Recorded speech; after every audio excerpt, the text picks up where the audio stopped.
over the world with Charlie. We went round the world twice in a seaplane. Maureen O'Hara was the kind of presence that forced Hollywood to recalibrate itself. Cinematographers adjusted lights the moment she stepped into frame.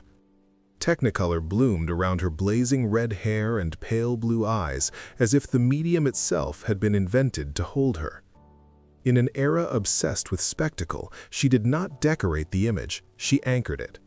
She stood at the center of stories not because scripts demanded it, but because her physical authority, stillness, and resolve refused to be moved aside. Yet the radiance audiences remember was only the visible layer.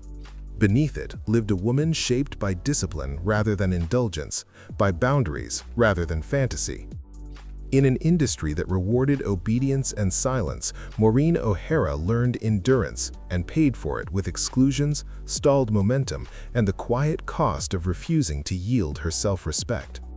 She was never content to be a muse. She arrived with an internal code that functioned like survival instinct.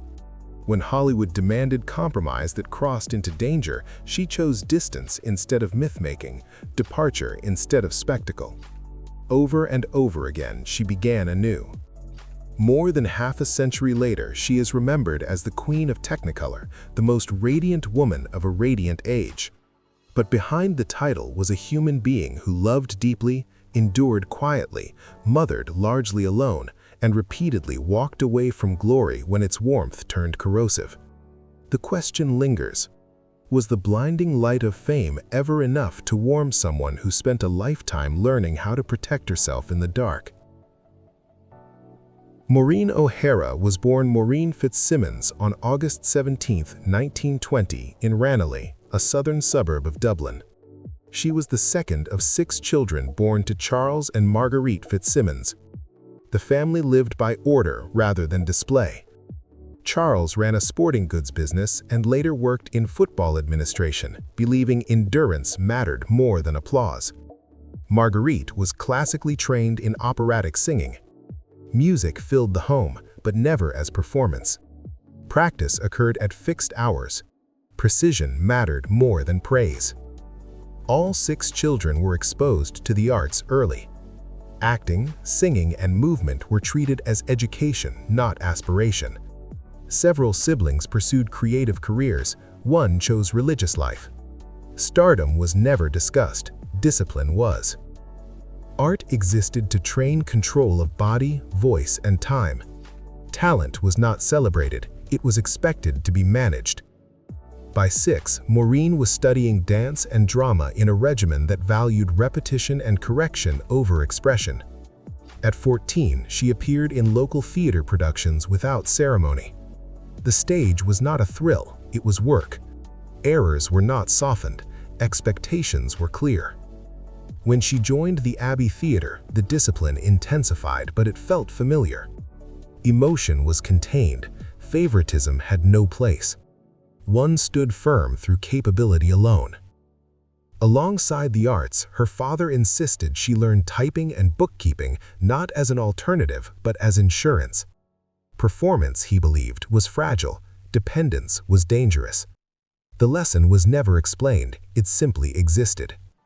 Her teenage years were divided between school and performance, training and repetition. There was no space to feel exceptional.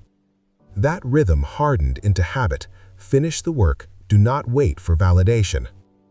In the late 1930s, she moved to London and entered film studios with the mindset of a stage actress testing a new environment.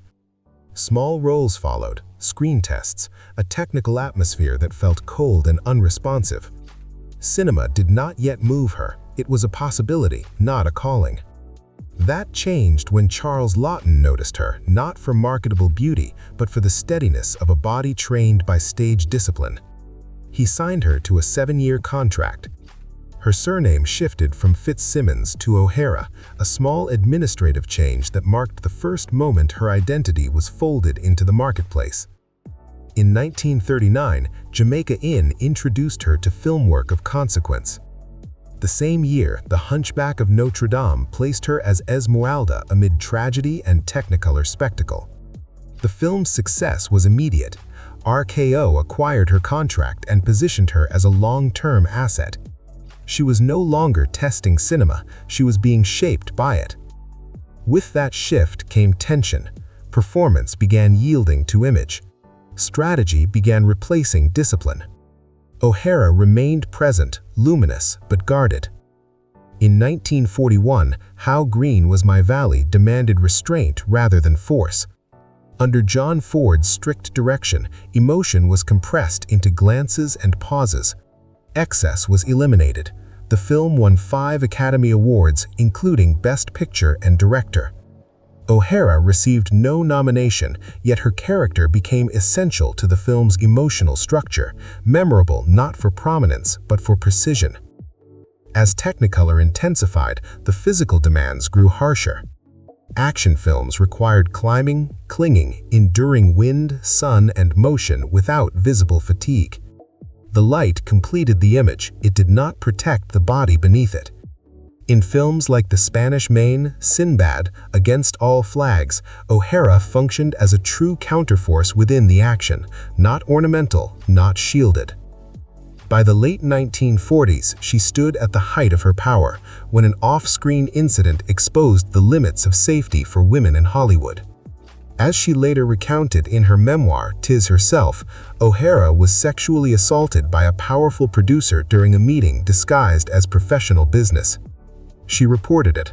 The system responded not with investigation, but with suspicion. The press questioned her character. Studio momentum slowed. Roles quietly vanished. She was not expelled, she was decelerated, the industry's preferred punishment for women who spoke too early. In the 1950s, the label Queen of Technicolor followed her as shorthand for brilliance, while the labor behind it remained unseen. She turned down roles that distorted Irish identity or reduced women to stereotype. Studios labeled her difficult. She confronted contracts directly. The cost was not collapse, but narrowing opportunity. Her collaboration with John Ford and John Wayne produced some of American cinema's most enduring work, including Rio Grande and The Quiet Man. On The Quiet Man, filmed in Ireland, O'Hara broke her hand during a scene. Filming continued. The film won 2 Oscars. Her presence was inseparable from its rhythm. After The Parent Trap in 1961, her screen appearances diminished. She did not transition into the limited middle-aged roles Hollywood offered.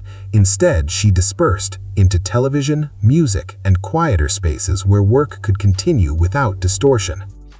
Privately, her life unfolded with equal complexity. Early marriages taught her how easily trust could dissolve. One marriage descended into control and violence during pregnancy. She left as a single mother, not in drama, but clarity. Later, she found partnership with aviator Charles Blair, a man outside the film world. Together, they built a life of shared responsibility. When Blair died in a plane crash, O'Hara stayed, ran the airline, and carried on. She aged without spectacle.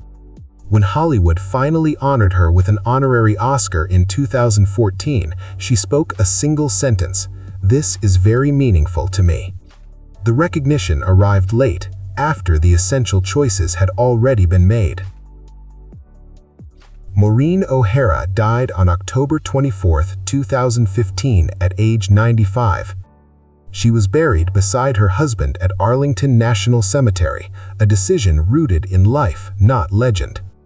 Her legacy is not an icon, but a condition, a standard quietly established so others could stand without asking permission. She did not remain to preserve an image, she left when the structure no longer required her presence. And in that silence, her place in film history becomes clearest. Not as a star to be admired, but as ground that was leveled so cinema could continue.